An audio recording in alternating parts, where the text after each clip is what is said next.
Hey guys, so today we're making some miso tahini butternut squash soup. Please make sure you like, share, comment, and subscribe. Let's get started with the recipe. So we're going to start by cutting up about 2 pounds of butternut squash.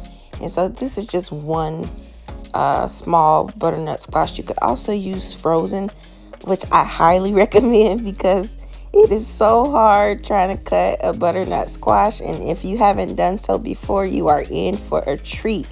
And so I found the easiest way to do it is to cut off each end and then cut it in half and then cut the sides off with a knife, and then you're going to cut it in half to de-seed it. And so this is similar to like getting the seeds out of a pumpkin. This is a lot of work, you guys, and it can be really hard to cut this thing. So I will not judge you if you buy the frozen one. I couldn't find it at my local grocery store, so I had to, cut it up myself, but we made it through. And so you're just going to cut that up into about a 1/2 inch chunk. And then we're going to move on to our other ingredients.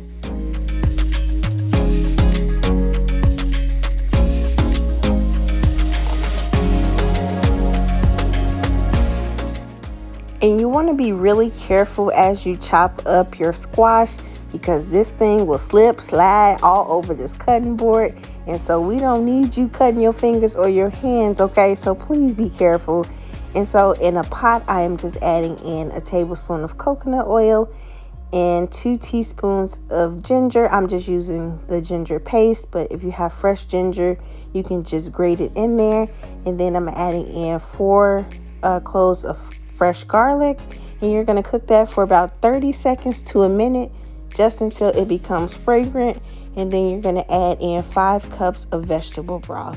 And this is a super duper easy recipe, you guys. You're just going to bring this to a boil, and after that you're going to add in that squash that we chopped up, and that's going to cook for about 8 minutes or just until it is fork tender. You don't want it to become mushy though. And so while that simmers, we're going to make the tahini mixture. So we're adding in 1 tablespoon of sesame oil, 5 tablespoons of miso paste, and then you're going to add in 1/4 cup of tahini.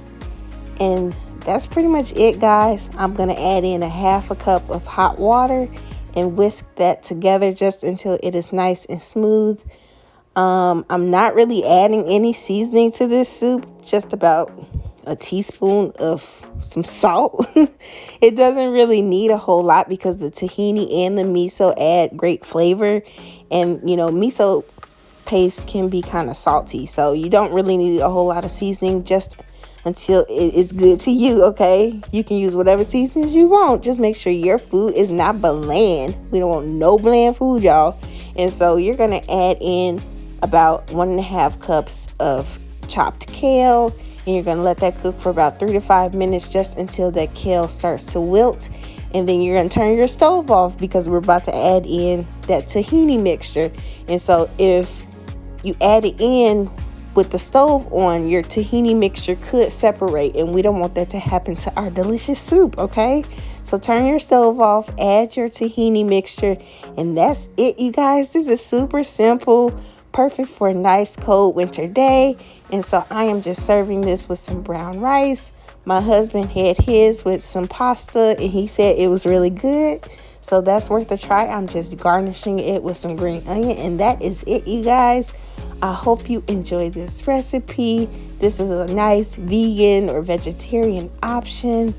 Nice, it's a good comfort food. So I hope you guys really enjoyed this recipe. Please make sure you subscribe to my channel.